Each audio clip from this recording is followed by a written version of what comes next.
Welcome to the Deep Dive. Today, we're plunging right into the heart of Wimbledon specifically, a really high-stakes women's semifinal. That's right. We're going to dissect this thrilling clash between the American Amanda Anisimova and world number one Aryna Sabalenka. We'll track the drama in their deciding third set. And it's more than just the match, isn't it? We'll also look at the pretty inspiring journey of one of the years. Exactly.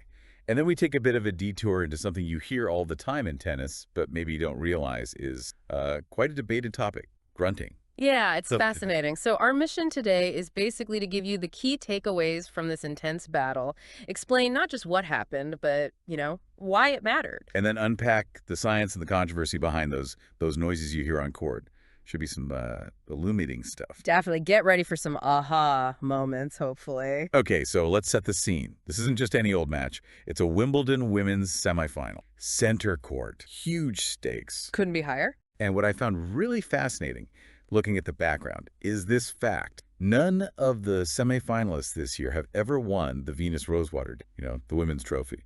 That's incredible, isn't it? Guarantees a first-time Wimbledon champion this year. At the All-England Club, no less. Creates an amazing dynamic.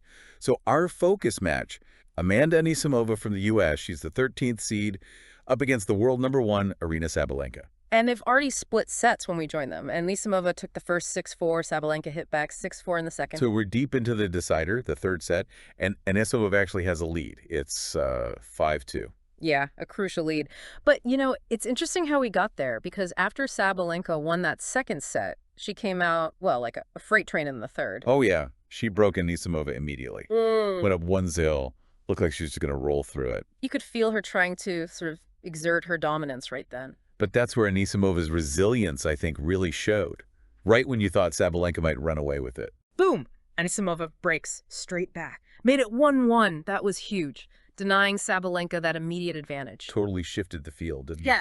It wasn't just about points. It felt like a real battle of wills from the get-go in that third set. Exactly. And from that point, 1-1, you saw Anisimova start to build. She held her serve under pressure at 30-30, I think it was. Yeah, hit a big forehand winner for 2-1. And then came another massive moment. She breaks Sabalenka again, 4-3-1.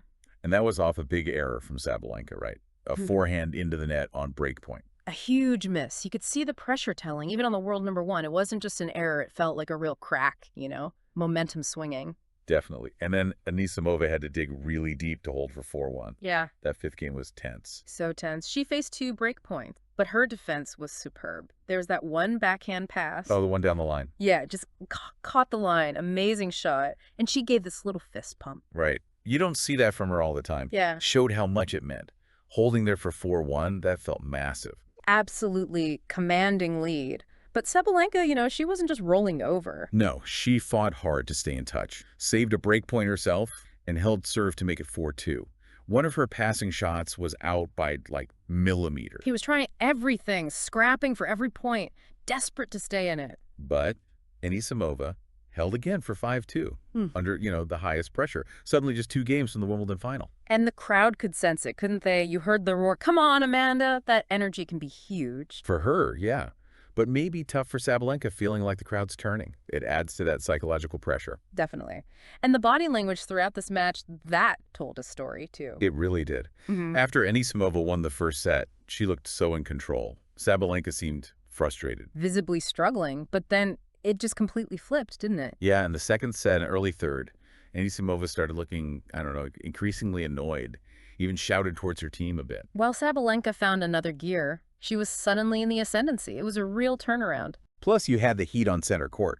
That adds a physical element. For sure. They'd both run a fair bit by then. Sabalenka slightly more, over 1,500 meters. Didn't look exhausted then, but you always wonder if the legs might start tightening up. And Sabalenka seems so eager to just keep going in that third set. Yeah. Barely sat down at the changeovers. Right. Quick sip of water, straight back to the baseline, trying to keep that rhythm, that intensity. Which I think leads us nicely into Anisimova's journey, because it's actually pretty inspiring. It really is. This is only her second major semifinal. The first was way back 2019 French Open when she was just 17. Yeah, incredible. But the key thing is, she took a big break from tennis last year, 7 months off. She was really open about it, said she found it, I think the quote was, unbearable being at tennis tournaments, needed time for her mental health, deal with burnout. Which is so important, and you don't always hear athletes talk about it that openly. Exactly. And look at her now. Seems like she's reaping the rewards of taking that time. Climb back up the rankings, career high 12th now,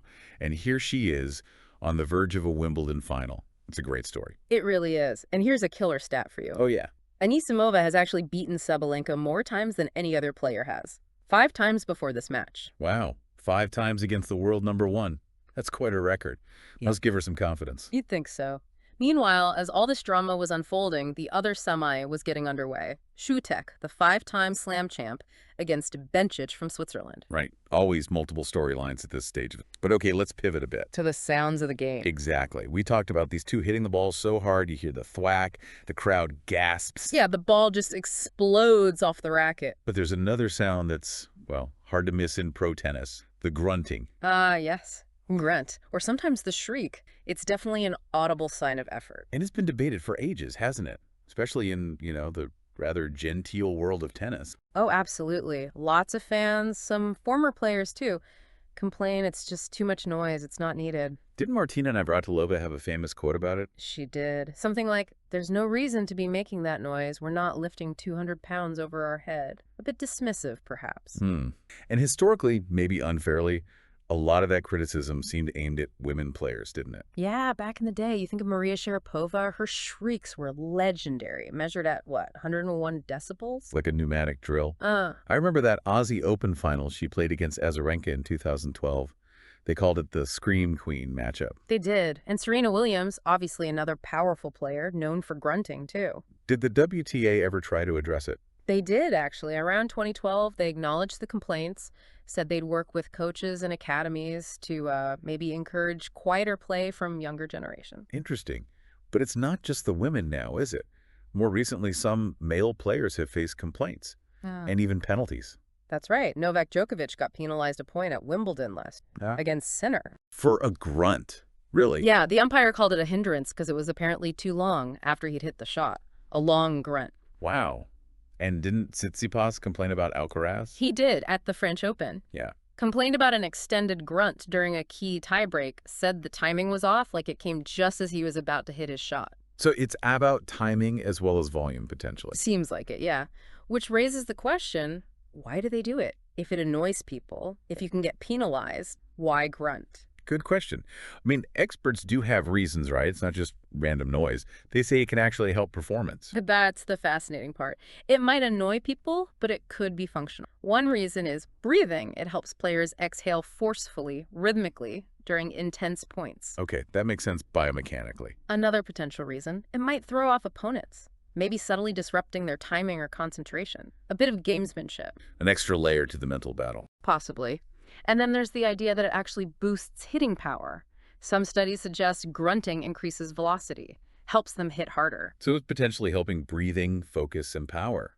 No wonder they do it then. Exactly. It might not just be noise, it could be part of their whole technique, their strategy. So wrapping this up, this deep dive has really shown us a bit of everything, hasn't it? The raw emotion, the amazing skill, the human stories in a huge semifinal. Yeah, the drama of that deciding set, Anisimova's comeback story from burnout, it's compelling stuff.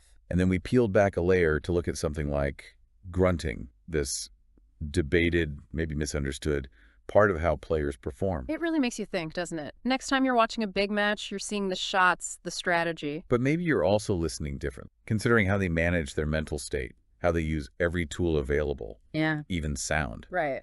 Is that grunt just effort? Or is it also a tactic, a subtle weapon?